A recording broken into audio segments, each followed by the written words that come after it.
Please welcome the President of the United States, accompanied by the Vice President of the United States.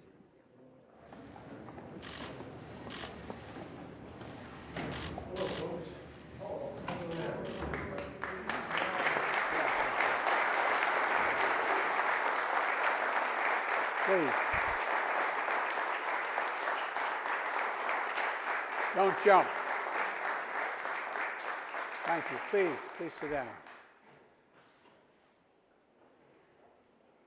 Well, thank you not only for being here, but for what you did. I want to thank the Vice President Harris and the congressional leaders who are here today. You know, in a moment I'm going to sign this bipartisan government funding bill.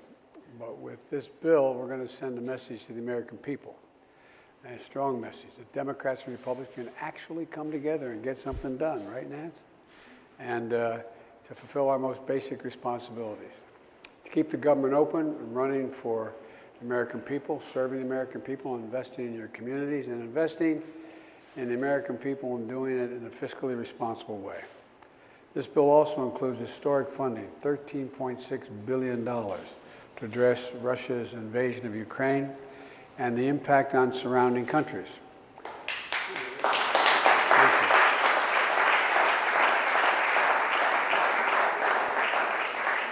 Putin's aggression against Ukraine has united people all across America, united our two parties in Congress, and united freedom-loving world. It's an act with urgency and resolve that we are doing right now that you've provided me the ability to do. I want to thank the congressional leadership for working so quickly to make sure we have the resources we need, economic, humanitarian, and security, to continue our forceful response to this crisis. We've already committed more than $1.2 billion in security assistance to the people of Ukraine just over the past year. And I know all of you know that. It's preaching to the choir here. But we've been providing anti-armor, taking out tanks, anti-air capabilities directly to the Ukrainian forces. And we're also facilitating significant shipments of security assistance from our allied partners to Ukraine. With this new security funding and the drawdown authorities in this bill, we're moving urgently to further augment the support to the brave people of Ukraine as they defend their country.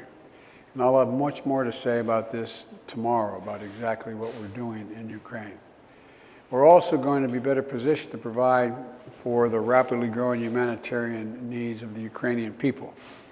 This war has turned nearly 3 million Ukrainians into refugees, with numbers growing every single day. And that's on top of the 12 million people who require humanitarian assistance inside of Ukraine. The United States is helping to lead the global humanitarian response with our partners in Europe and well beyond Europe. In just the past few weeks, we provided nearly $293 million in humanitarian assistance to people in Ukraine and in neighboring countries. Our experts are on the ground in Poland and in neighboring countries where the Vice President just came back from to make real-time assessments of a rapidly evolving crisis, to get urgently needed humanitarian supplies to the people in need now. We're airlifting emergency relief supplies into staging positions in the region, supplies like high thermal blankets, water treatment equipment, so that they can be shipped into Ukraine. We're providing essentials like soap and laundry detergent, simple sounding things to refugees who fled with literally nothing but the clothing on their backs. We're working with partners to supply access to safe drinking water and to food rations to the people affected by this conflict. With the U.S. support, the World Food Program has already purchased 20,000 metric tons of food to address the growing needs of individuals affected by this conflict. It's exceedingly difficult to get supplies into Ukraine while the Russian onslaught continues. But we're managing to get supplies into Ukraine regularly thanks to the bravery of so many frontline workers who are still at their post. And we are supporting food assistance at refugee reception centers in frontline countries like Moldova. With billions more included in this bill for new humanitarian assistance, we're going to be able to quickly ramp up our response and help alleviate the suffering that Putin's war is causing the Ukrainian people and the region. This bill also provides necessary economic support for Ukraine and Ukraine's neighbors that are impacted by this war. Things like loan guarantees, direct financial support, including to address the needs like energy and cybersecurity. This bill is also going to help face our challenges here at home. It sends a clear message to the American people that we're investing in safety, health, and the future of Americans. Let me just mention a couple of the highlights, starting with community safety. We know what works to make our communities safer, and that's investing in prevention and community police officers so that they can walk the streets, know the neighborhoods, and who can help restore trust and safety in the communities. The answer is not to abandon our streets or to choose between safety and equal justice. It's in this funding bill which we make sure we do both. This budget invests in funding for agencies like the FBI and U.S. Marshals, the Drug Enforcement Agency, but also includes funding for COPS programs to increase community policing and the ability of the alcohol, tobacco, and firearms to tackle gun crime, and it funds entirely new community violence intervention programs just at the Department of Justice. Community violence interruption programs are programs where trusted community members work directly with the people who are most likely to commit or become victims of gun crimes. I had a chance to meet with those leaders in one of the programs in New York City not long ago. I saw the difference they were making every day. We know these programs can dramatically reduce violence, and we're going to fund a lot more of them. This bill also includes grants for state and local law enforcement and crime prevention programs. We're talking about drug treatment programs, school violence prevention programs, programs where people who might end up in prison instead get mandatory mental health care that they need. Part of the safety before any crime is committed. Part of the safety is the ability to feel safe from gender-based violence. I wrote a Violence Against Women Act with many in this room years ago, 28 years ago, to provide protection against domestic violence, stalking, sexual assault, and to support survivors and help them find a way out of those abusive situations they were locked into because they had no means to leave, with support for rape crisis centers as well as housing and legal assistance. The law has saved lives, and that's helped women rebuild their lives and make children a heck of a lot safer. Today, with this bill, we reauthorize and strengthen the Violence Against Women Act. For example,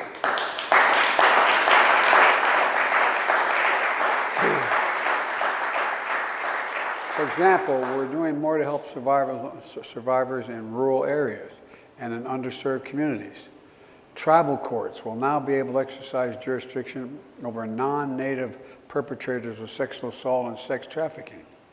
And we're providing more support for legal services and for law enforcement to get the training they need to help handle the trauma survivors are experiencing. I'll have more to say about the Violence Against Women Act tomorrow as well. We're going to be able to fund significant areas in common ground in this bill, especially in areas that I call in my State of the Union address a unity agenda. The things that we can accomplish together, Democrats and Republicans. Two elements of that agenda are, one, beat the opioid epidemic, and two, take on the challenges of mental health, which have been exacerbated because of the COVID problem. This bill supports opioid response grants that are funding that we provide to states to support opioid prevention, treatment, and recovery services. We also included funding for states and support mental health services, as well as additional funding for children's mental health services, which has increased exponentially. I've also called for increasing Pell Grants to make colleges more affordable. And that is anyone making less than $50,000 a year, they're eligible for a Pell Grant. This bill delivers increasing the maximum Pell Grant by $400, which will make a difference in a lot of lives. And I'd like to add a word about another investment this bill makes, one that I expect will pay dividends for hope, healing, and for our economy for generations to come. And it's called ARPA-H, Advanced Research Project Agencies of Health. This will be a new kind of entity, an engine for innovation, a place where we'll do the high-risk, high-reward research that can drive unprecedented progress in biomedicine. It's based on DARPA, the Defense Department's Advanced Research Project Agency, that has led to breakthroughs in technologies that protect our national security, like the internet, GPS, and so much more. ARPA-H will have a singular purpose: to drive breakthroughs to prevent, detect, and treat diseases including cancer, Alzheimer's and diabetes, and other diseases.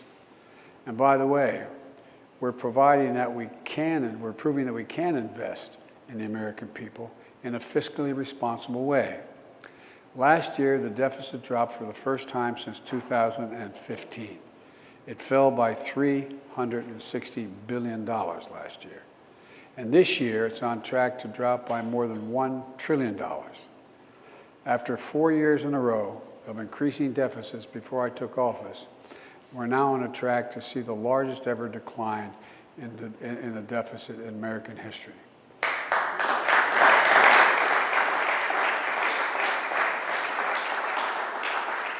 So let me close with this.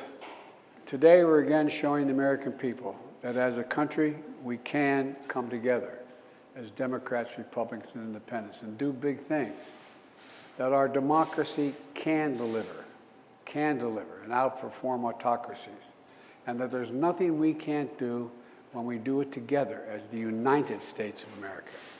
So I'd like to now invite up my Budget Director, Shalonda Young, and all the members of the Congress here today while we sign this bipartisan government funding bill.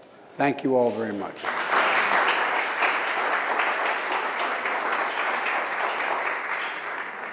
I'm next to you, Shalonda. Lee.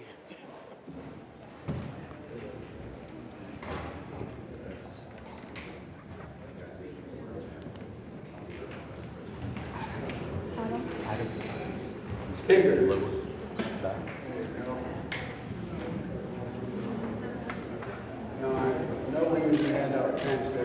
Done this, but you're all going to get a pen, but we didn't have 15 pens up here, so I'm going to make sure you get it when we finish. I want to make sure my signature is legible. Well, it is. See how faint mine is and how dark his is. Yeah, I know. I tell you what, Nancy.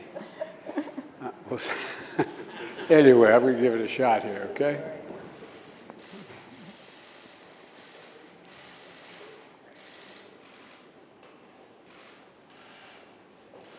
All right. Thank you. Give the pen to Shalonda. Shalonda, you get it. There.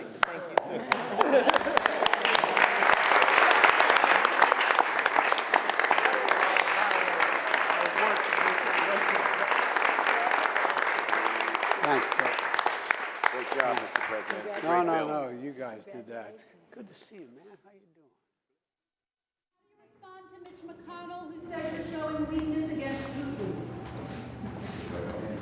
President Biden, what will your message be in Europe? Mr. President, are you doing everything to increase U.S. energy production? Mr. President, you have a message for President Zelensky tomorrow? Mr. President, what do you have to say about the deaths of Americans in Ukraine?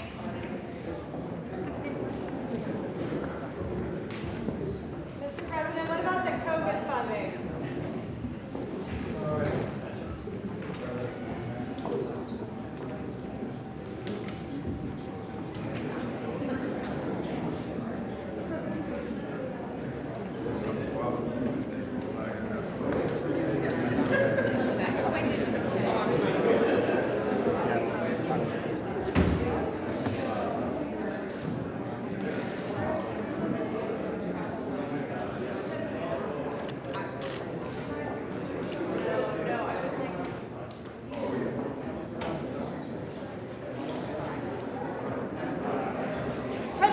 what message will you take to Europe next week?